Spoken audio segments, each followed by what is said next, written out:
Hi Tarlakenyos, ako si Joanne Taguines. Punta po kayo dito sa authentic Japanese restaurant, Isagi Donburi and Kerry. Salamat po, Oishi!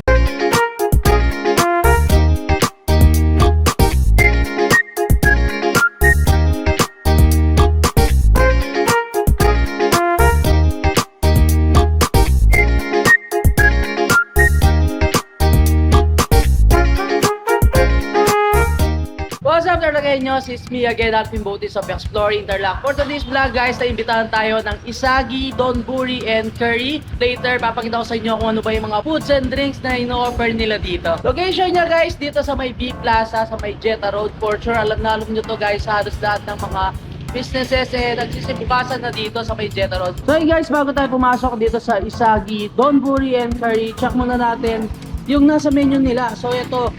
So meron tayong cheesy tonkatsu, available yan sa regular and large. Kimchi chicken teriyaki, classic gyudon, isa sa mga best seller nila yan. Tonkatsu curry, chicken teriyaki curry, vegetable curry, tapos add 20 pesos for miso soup or iced tea. Add 40 pesos for bento meal. Sa side dish nila, guys, meron silang crispy fried tofu, kimchi, vegetable tempura mix, chicken teriyaki. Tapos sa drinks, meron silang Isagi milk tea and iced tea. Miso soup nila, guys, 40 pesos. Sa fried rice is 79 pesos. So ito na nga talaga yung mga sinerve sa atin ni Isagi, Donburi, and curry. So meron tayong tonkatsu curry dito, yung kanilang side dish na kimchi, tapos meron tayong chicken teriyaki, mixed vegetables, tempura, and then yung isa sa mga best seller nila, ito kanilang classic gyudon and Japanese milk tea, and meron din tayong iced tea dito. So yun guys, tikman muna natin ito kanilang mixed veggies. So meron siyang squash, eggplant, and then yung string beans or yung sitaw. And then pinride lang siya. Tapos dip natin, meron tayong Japanese mayo. Ayan, try natin Japanese mayo nila. Isa sa mga dip na pinagmamalaki ni Isagi, guys, yung kanilang sukiyaki sauce.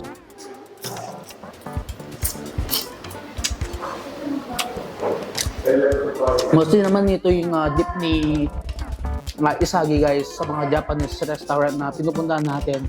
Ito yung medyo sweet na may konting alat. And syempre, hindi natin palalagpasin itong kanilang chicken teriyaki.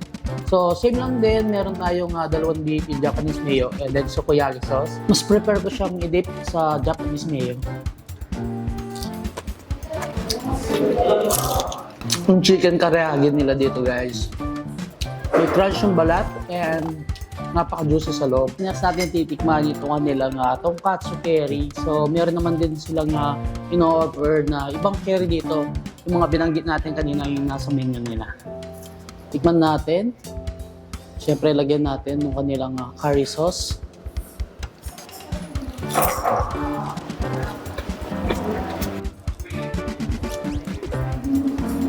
Kung mahilig kayo sa curry, guys, for sure magugustuhan nito. Ayan, bago natin tikman yung isa sa mga pinagmamalaki ni Isagi, Donburi, and Curry, ang kanilang classic gyudon. Tikman muna natin, guys, ito kanilang Japanese milk tea.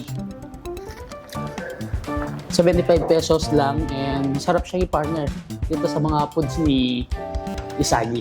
So, bago natin tikman itong kanilang classic gyudon, guys, tikman muna natin itong sinerve nilang kimchi na isa sa mga side dishes na sineserve nila dito.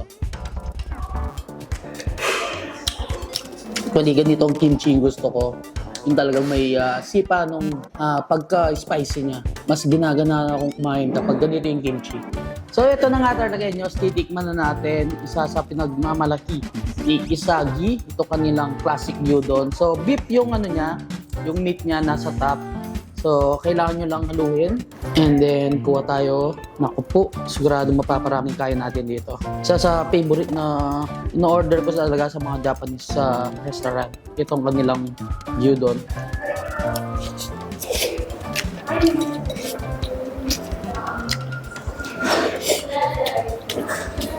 Ang sarap. Siyempre, pinaka-importante kapag ganito yung kinakain mo, guys. Sobrang tender dapat ng meat. Yun talaga yun. Tapos na natin tikman lahat ng mga sinerve sa atin ni Isagi.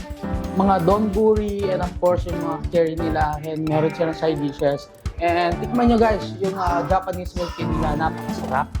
So yun guys, hanggang dito na lang. Don't forget to subscribe, like, comment, and click the notification bell para updated kayo sa lahat ng videos ko. And of course, huwag nyo kalimutan share ang video to para malaman din ng mga ibang Katarlakeñas natin dyan. Itong si Isagi, Donburi, and Curry yan. Kung nag-treat kayo ng mga Japanese foods, punta na kayo dito. So until our next vlog, out!